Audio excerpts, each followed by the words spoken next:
Students, welcome back. तो आज हम लोग स्टडी करने जा रहे हैं स्ट्रक्चर ऑफ द एटम, यानी एटम का स्ट्रक्चर कैसा होता है, एटम जो है वो किस किस चीज़ों से बना होता है।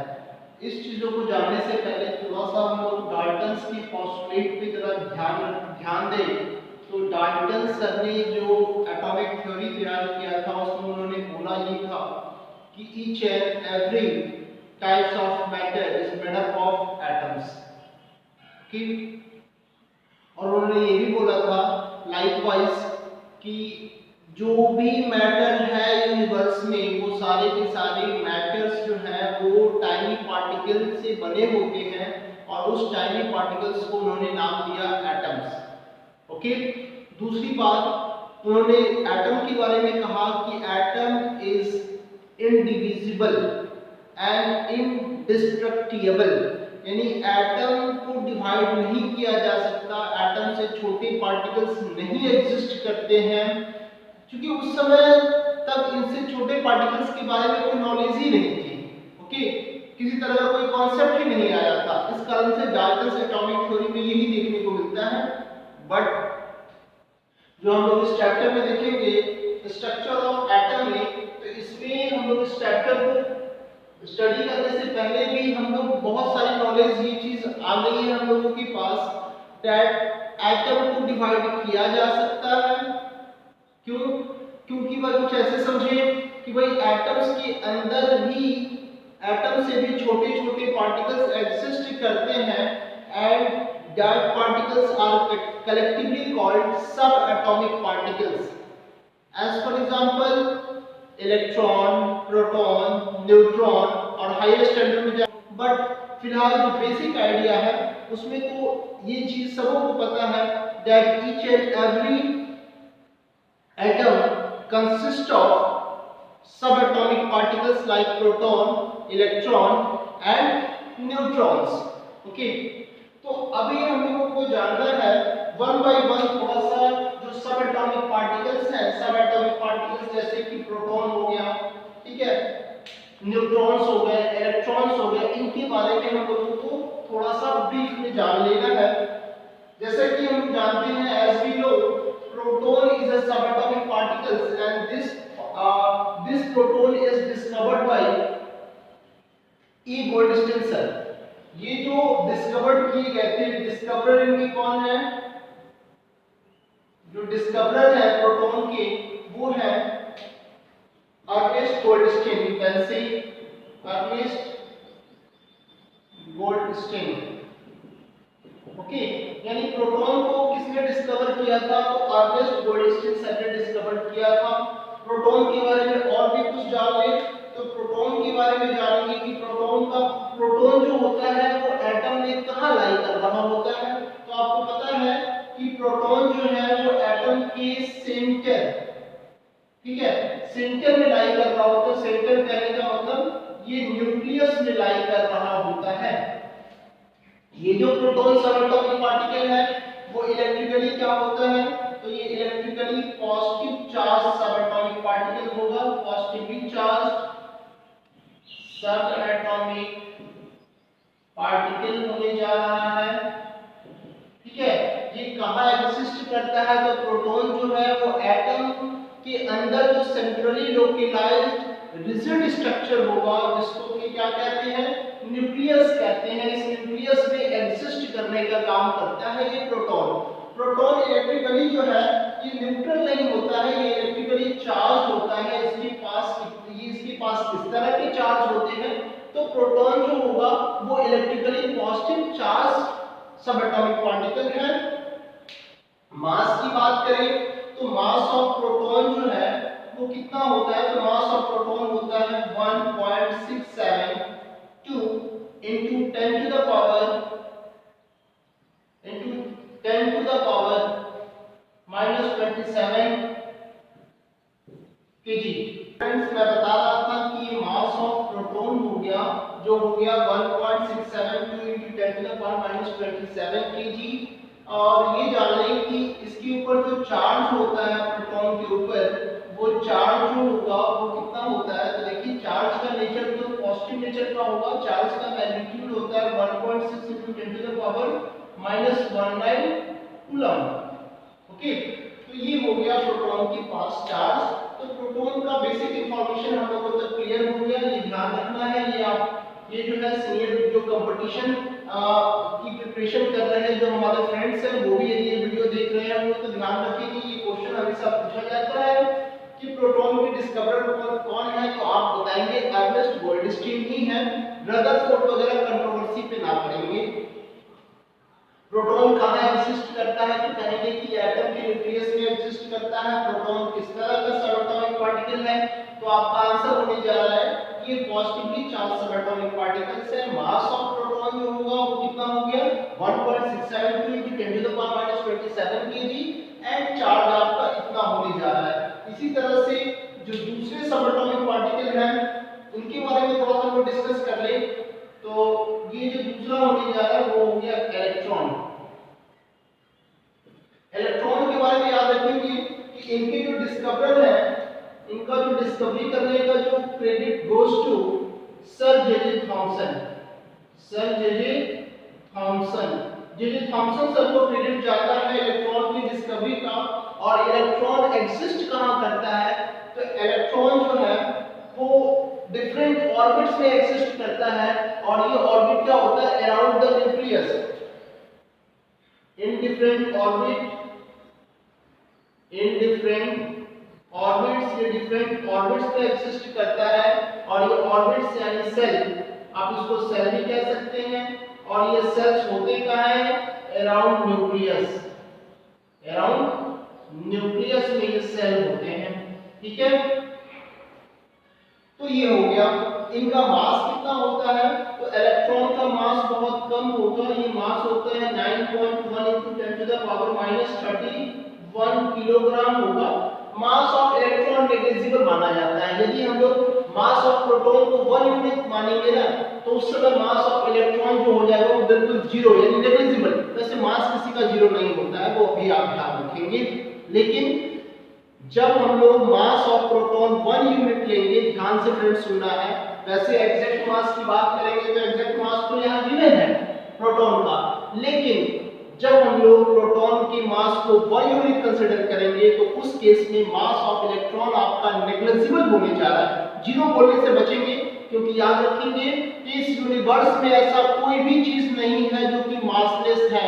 मासलेस कभी भी कोई भी चीज नहीं हो सकता, वेटलेस हो सकता है, मासलेस कभी भी कोई चीज नहीं हो सकता, ये आपको ध्यान रखना है। ठीक है, तो नेग्लिजिबल कहने का मतलब हो गया कि लिटिल बिट मास होगा, थोड़ा बहुत मास होगा, बट मास होगा। ठीक है, यदि चार्ज की बात करें, इलेक्ट्रॉन के ऊपर चार्ज कितना होता है, तो मैंने बताया कि इलेक्ट्रॉन के ऊपर भी चार्ज उतना ही होता है जितना क्या होगा प्रोटॉन के ऊपर चार्ज होगा, यानी 1.6 into 10 to the power -19 coulomb. और नेचर कैसा होता है तो आपको मैं पहले भी बता चुका हूं और आप बेहतर जानते भी होंगे कि इलेक्ट्रॉन जो होता है वो electrically negative charge subatomic particles है, जो कि एटम के न्यूक्लियस के अराउंड डिफरेंट ऑर्बिट्स में, ऑर्बिट्स को सेल भी कहते हैं फ्रेंड। यहां पर ध्यान रखना है कि सेल का स्पेलिंग SHELL होने जा रहा है, बायोलॉजी वाला सेल नहीं, CELL नहीं। तो डिफरेंट ऑर्बिट्स में इलेक्ट्रॉन जो है वो डिस्ट्रीब्यूटेड होते हैं। ठीक है, नेक्स्ट जो हमारा सबएटॉमिक पार्टिकल, ये सारी चीजों को हमको ध्यान में रखना है। ठीक है, और नेक्स्ट जो हमारा सबएटॉमिक पार्टिकल है, तो नेक्स्ट जो हमारा सबएटॉमिक पार्टिकल होने जा रहा है वो होने जा रहा है न्यूट्रॉन। न्यूट्रॉन होने जा रहा है। न्यूट्रॉन नेम के अकॉर्डिंग क्लियर है कि ये जो है neutron is electrically neutral subatomic particles. Neutron जो है वो इलेक्ट्रिकली क्या होता है, न्यूट्रल होता है, इसके ऊपर किसी तरह का कोई चार्ज नहीं होगा। इसके हम लोग डिस्कवरर के बारे में जान लें कि जो न्यूट्रॉन्स के डिस्कवरर है वो कौन है। तो न्यूट्रॉन के जो डिस्कवरर है फ्रेंड, वो न्यूट्रॉन के डिस्कवरर है जेम्स चैडविक। जेम्स चैडविक, तो यानी जेम्स चैडविक जो हो गए वो न्यूट्रॉन के डिस्कवरर हो गए। ये इलेक्ट्रिकली कैसा होता है, तो वही न्यूट्रॉन जो है वो इलेक्ट्रिकली न्यूट्रल होगा, इलेक्ट्रिकली ये न्यूट्रल होगा, न्यूट्रॉन न्यूट्रल होगा। इसका न्यूट्रॉन जो जानेंगे बिल्कुल राउंड अबाउट प्रोटॉन से बस थोड़ा सा, प्रोटॉन के मास से थोड़ा ज्यादा मास होता है एंड इसका मास होगा 1.675 into 10 to the power -27 kilogram. और चूंकि इसके ऊपर चार्ज होता ही नहीं है, ये चार्जलेस हो गया। तो ये हमने बेसिक सब एटॉमिक पार्टिकल्स के बारे में नॉलेज हमने कलेक्ट कर लिया, ठीक है। लाइक प्रोटॉन के बारे में हमने नॉलेज कलेक्ट कर लिया, हमने इलेक्ट्रॉन के बारे में देख लिया है, न्यूट्रॉन के बारे में देख लिया जो कि एटम के अंदर प्रेजेंट होता है, ठीक है। तो ये बेसिक आइडिया हमने ले लिया और मैं नहीं समझता हूं कि प्रोटॉन, इलेक्ट्रॉन एंड न्यूट्रॉन में किसी तरह का कोई भी आइडिया देना बाकी है, ओके। इसके बाद जानना है फ्रेंड्स, भाई ये तो प्रोटॉन की बात हो गई, ठीक है, प्रोटॉन की बात हो गई, इलेक्ट्रॉन की बात हो गई, यहां पे देखिए न्यूट्रॉन की बात हो गई, ठीक है। तो इन सारी चीजों की बात हो गई, लेकिन आपको बता दूं कि डाल्टन सर तो पहले कहते थे, पहले क्या कहते थे डाल्टन सर, तो अपनी थ्योरी में ये कह रहे हैं कि atoms are indivisible and indestructible, जिसको आप ब्रेक नहीं कर सकते, जो कि डिवाइड नहीं हो सकता, यानी उससे छोटा पार्टिकल मैटर के नहीं हो सकते।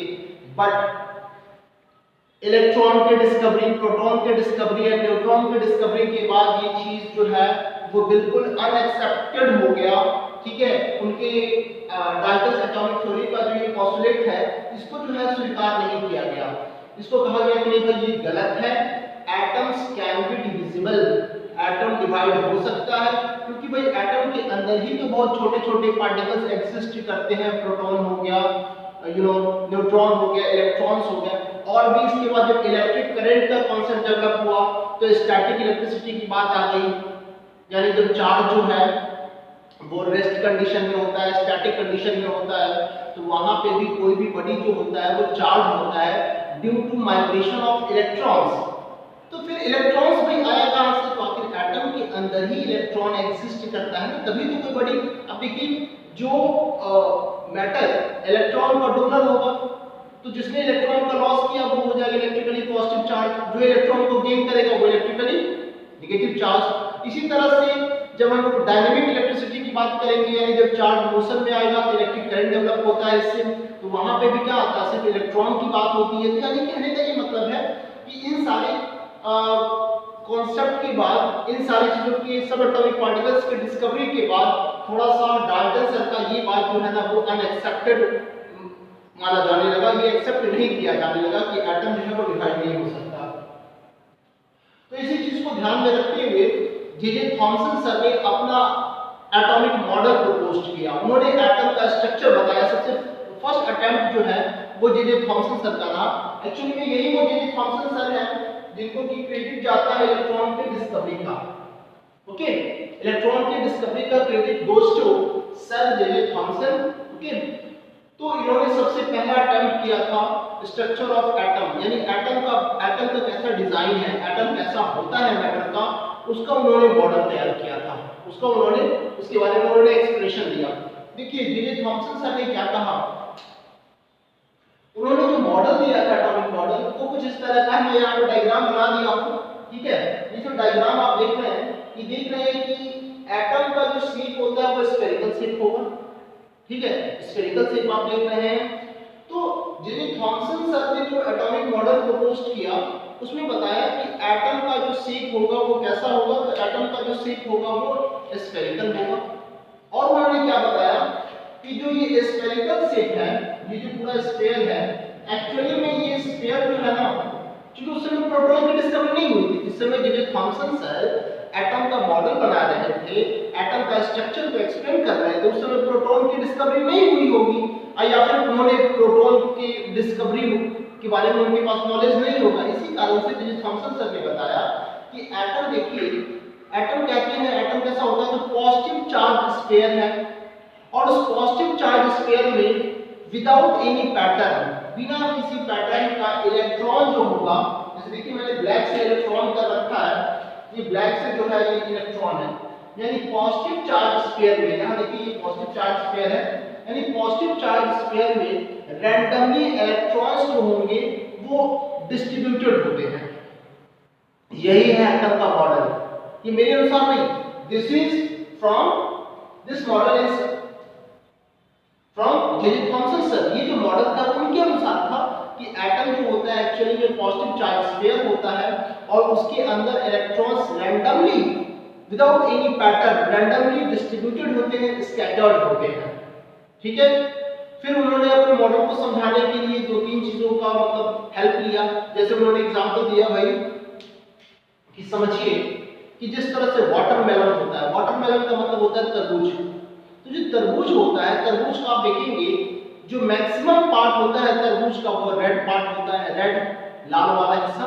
तरबूज तो हम लोग जानते ही होंगे फ्रेंड्स, वाटरमेलन। तो उन्होंने एग्जांपल दिया कि देखिए भाई एटम का मॉडल, एटम जो होता है एटम का स्ट्रक्चर कुछ ऐसा होता है तरबूज की तरह। जैसे तरबूज के अंदर जो पूरा लार्ज जो वॉल्यूम होगा, यानी जो तरबूज को पूरा का पूरा तरबूज का मास को जो ये डिफाइन करेगा वो रेड पार्ट होता है, लाल वाला हिस्सा होता है जिसको हम लोग खाते हैं, जिसको इडेबल पार्ट कहते हैं। उन्होंने कहा कि बिल्कुल एटम का स्ट्रक्चर कैसा है, बिल्कुल वाटरमेलन की तरह है, जिसमें कि वाटरमेलन में जो हम लोग रेड वाला पार्ट इडेबल पार्ट होता है जिसको हम लोग कंज्यूम करते हैं, जिसको हम लोग ईट करते हैं, इसी तरह का एटम जो है वो पॉजिटिव चार्ज स्फीयर है। जैसे तरबूज में वो लाल वाला हिस्सा होता है और उस लाल वाले हिस्से में उस तरबूज के अंदर देखेंगे कि ब्लैक कलर का जो सीड होता है रैंडमली स्कैटर्ड, कोई पैटर्न में तो होता नहीं है बीच उसमें, तो रैंडमली स्कैटर्ड जैसे उसमें सीड होते हैं वैसे ही पॉजिटिव चार्ज स्फीयर में, ठीक है, इलेक्ट्रॉन्स डिस्ट्रीब्यूटेड होता है। तो उन्होंने अपना जो एटॉमिक मॉडल जो बताया, एक्सप्लेन किया एटॉमिक मॉडल, उसको कुछ उन्होंने बताया कैसे है, कैसे उन्होंने उसको एक्सप्लेन किया। उन्होंने उसको बिल्कुल वाटरमेलन की तरह, वाटरमेलन का जो सीड होता है, वाटरमेलन के अंदर ब्रेडेबल पार्ट होता है, ठीक है, उन्होंने बताया कि जैसे एटम का जो पॉजिटिव स्फीयर है, ठीक है, पॉजिटिवली चार्ज स्फीयर, वो वाटरमेलन का क्या है, रेड इडेबल पार्ट है, और जो इलेक्ट्रॉन है वो वाटरमेलन के सीड की तरह है। उनके मॉडल को एक और चीजों से कंपेयर किया जाता है, क्रिसमस पुडिंग।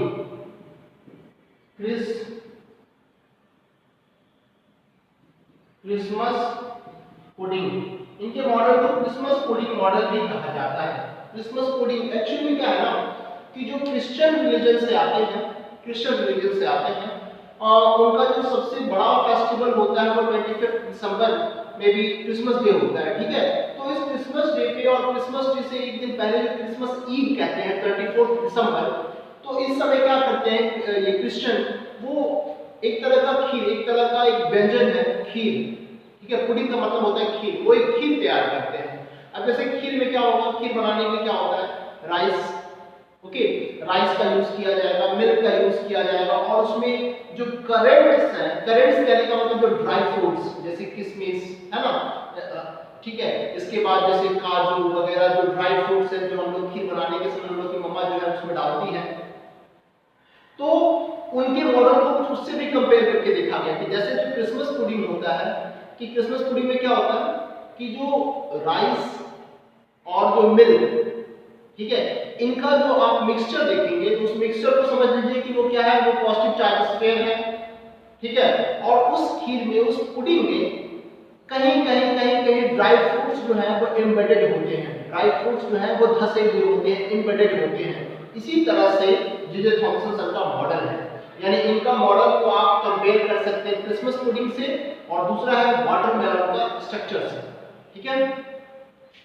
तो ये आपका हो गया J Thomson model of an atom, okay. आखिर इस मॉडल के बाद जे थॉमसन सर ने अपना क्या कंक्लूजन दिया, वो कंक्लूजन ये दिया उन्होंने कि भाई जो एटम है उसका जितना वॉल्यूम, जितना जो मैग्नीट्यूड पॉजिटिव चार्ज स्फीयर का होगा उतनी ही मैग्नीट्यूड इलेक्ट्रॉन्स की होगी। तो पॉजिटिव चार्ज का जितना मैग्नीट्यूड, ठीक है, और उतना ही मैग्नीट्यूड इलेक्ट्रॉन्स का, तो इसकी वजह से एटम जो होगा वो इलेक्ट्रिकली न्यूट्रल होगा, ठीक है। तो जे थॉमसन मॉडल से कम एक बात तो सामने आ गई कि एटम जो है, एटम के अंदर नेगेटिवली चार्ज पार्टिकल इलेक्ट्रॉन का डिस्कवरी तो खुद जे थॉमसन सर ने किया था, तो उन्होंने इलेक्ट्रॉन की बात तो वो कहते थे अपने मॉडल में, लेकिन प्रोटॉन की बात जे थॉमसन सर कभी नहीं कर पाए। तो वो हमेशा यही कहते थे कि positive charge sphere, positive charge sphere, positive sphere, है ना, यही बात कहते थे। तो यही कंक्लूजन निकल के आया कि एटम जो होगा किसी भी मैटर का वो इलेक्ट्रिकली क्या होता है, न्यूट्रल होता है। दिस इज बिकॉज उसके पास जितने पॉजिटिव स्फीयर का जो मैग्नीट्यूड होगा उतना ही इलेक्ट्रॉन्स का भी मैग्नीट्यूड होता है, जिसकी वजह से ये एटम जो होगा वो इलेक्ट्रिकली क्या होता है, न्यूट्रल होता है। ठीक है फ्रेंड्स, तो मैं समझता हूँ कि जे थॉमसन मॉडल जो है वो जे थॉमसन सर का जो एटॉमिक मॉडल है वो आप लोगों को तो बिल्कुल क्लियर हो गया होगा। प्रोटॉन, इलेक्ट्रॉन, न्यूट्रॉन, इनके डिस्कवरर कौन है, इनका मास क्या होता है, ये इलेक्ट्रिकली चार्ज होते हैं या नहीं होते हैं, वो सारी चीजों को हम लोग ने डिस्कस किया। देखिए मैं बात बता रहा हूँ, जैसे थॉमसन मॉडल में इलेक्ट्रॉन्स का कोई पैटर्न नहीं था। इलेक्ट्रॉन जो डिस्ट्रीब्यूटेड होता है पॉजिटिव चार्ज स्फीयर में या पॉजिटिव स्फीयर में, उसका कोई पैटर्न नहीं है। ठीक है, किसके अनुसार, जे थॉमसन सर के अनुसार, उस समय के एटॉमिक मॉडल के अनुसार।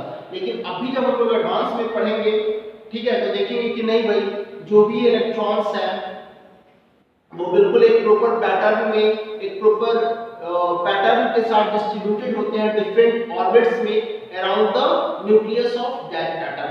तो फ्रेंड्स, इसके बाद का जो हमारा नेक्स्ट टॉपिक होगा वो आने वाले वीडियो में वो हमारा होने जा रहा है रदरफोर्ड का एटॉमिक मॉडल। और रदरफोर्ड ने अपने एटॉमिक मॉडल को बताने से पहले उन्होंने एक एक्सपेरिमेंट किया था, वो था अल्फा पार्टिकल स्कैटरिंग एक्सपेरिमेंट। तो सबसे पहले हम लोग नेक्स्ट वीडियो में रदरफोर्ड का अल्फा पार्टिकल स्कैटरिंग एक्सपेरिमेंट को देखेंगे। ठीक है फ्रेंड्स, आज के लिए थैंक यू।